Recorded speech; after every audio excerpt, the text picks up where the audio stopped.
বিরতির পর স্বাগত। আবারও সিভিক ভলান্টিয়ারদের দাদাগিরি প্রকাশ্যে, সাধারণ মানুষ থেকে টাকা তোলার অভিযোগ উঠল আবারও তাদের বিরুদ্ধে। শান্তিনিকেতন থানার অন্তর্গত শান্তিনিকেতন মোড়ে ট্রাফিক পুলিশের সিভিক ভলান্টিয়ারদের সাথে স্থানীয় মানুষের এই বিষয়টা নিয়ে বচসা তৈরি হয়ে যায়। একটি বড় ঘটনায় পরিণত হয়। জানা যায় সিভিক ভলান্টিয়াররা রাস্তায় টাকা তোলার কারণে স্থানীয় মানুষজনের সাথে এই বচসা তৈরি হয়। পরে তা বিশাল ঝামেলার রূপ নেয়। তবে পাশাপাশি এই বচসার জেরে কার্যত পথ অবরোধ যাওয়ায় যায় সকাল 11টা নাগাদ। প্রায় 2 ঘন্টার বেশি পথ অবরোধ চলে, রাস্তায় দাঁড়িয়ে যায় বহু যানবাহন, বিপাকে পড়ে সাধারণ মানুষজন। তবে এখনো কি অবরোধ চলছে, কি পরিস্থিতি রয়েছে এলাকা জুড়ে, কি জানাচ্ছেন সংশ্লিষ্টরা, প্রথমে শোনাচ্ছি। প্রতিদিন 10টা 11টা হবে আর প্রত্যেকটি গাড়িকে আটকে দিচ্ছে, বলছে নো এন্ট্রি। যখন পয়সা দিচ্ছে তখন ছেড়ে দিচ্ছে। ওদের এই কাজ। আমরা বলে কলকাতা থেকে গাড়ি চলে আসছে, আটকে দিচ্ছি। ছাত্র যাবে বলছি পাশে স্কুল আছে, আমরা স্কুলের জন্য আরো করছি যে এখানে রাত দিন জাম, স্কুলটা জাম। আর এই যে অশান্তি আপনি দেখছেন, তো আমরা তো দেখতে পাচ্ছেন যে কি জাম। লরিওয়ালা দিকে যে নিলেন সব প্রত্যেকটি লরিতে পয়সা নিচ্ছে, প্রত্যেকটি লরিতে পয়সা নিচ্ছে, তবে ওরা লরি ছাড়ছে। এটা আমার বক্তব্য। এখানে তো কোনো পয়সা আদায় না হয় আর এখানে ট্রাফিক থাকা দরকার নেই।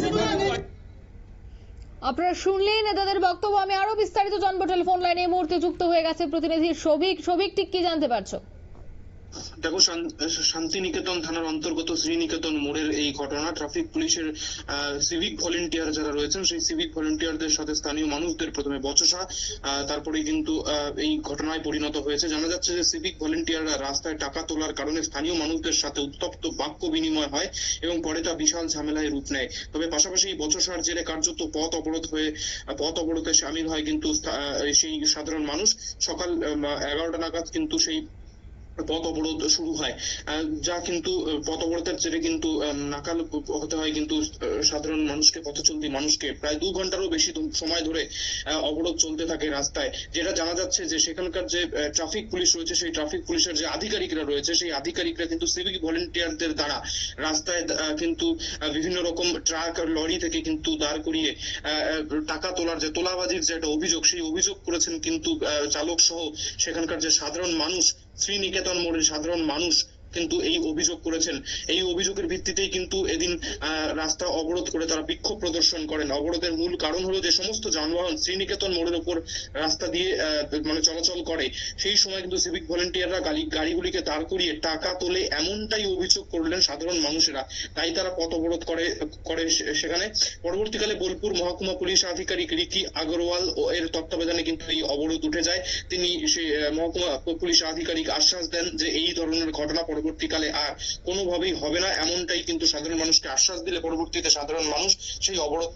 প্রশ্ন উঠছে যে বারবার এভাবে পশ্চিমবঙ্গ রাজ্যের বিভিন্ন জায়গায় দেখা যাচ্ছে যে সিভিক ভলেন্টিয়ারদের দ্বারা, এর আগে আমরা দেখেছি মালদায় ট্রাক চালক, লরি চালকরা টাকা না দেওয়ায় সেই চালকদের কিন্তু তুলে নিয়ে গিয়ে যে নাকা চেকিং পোস্ট রয়েছে, সেই নাকা পোস্টের ঘরে নিয়ে গিয়ে কিন্তু বেধড়ক মারধর করতে দেখা যায় 3 সিভিক ভলেন্টিয়ারকে। এই ভিডিও কিন্তু সোশ্যাল মিডিয়ায় কিন্তু সারা রাজ্য জুড়ে তোলপাড় করে দেয়।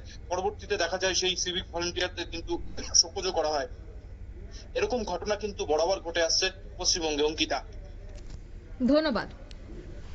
অর্থাৎ বাংলার শান্তিনিকেতন থানার শান্তিনিকেতন মোড়ে এই ঘটনা, সিভিক ভলান্টিয়ারদের দাদাগিরি প্রকাশ্যে এবং তারা টাকা তুলছিল এবং টাকা তোলার অভিযোগ, দাদাগিরির অভিযোগ কিন্তু আনলো সেখানকার যান চালকের। তাদের অভিযোগ যে প্রতিনিয়ত টাকা নিয়ে তারপর সেখান থেকে আসা যাওয়ার পারমিশন তারা দিচ্ছে। তবে কেন তারা টাকা নেবে, এই বিষয়টাকে কেন্দ্র করেই কিন্তু আজ একেবারে সাধারণ মানুষ, যান চালকের সাথে ভলান্টিয়ারদের বচসা হয়ে যায়।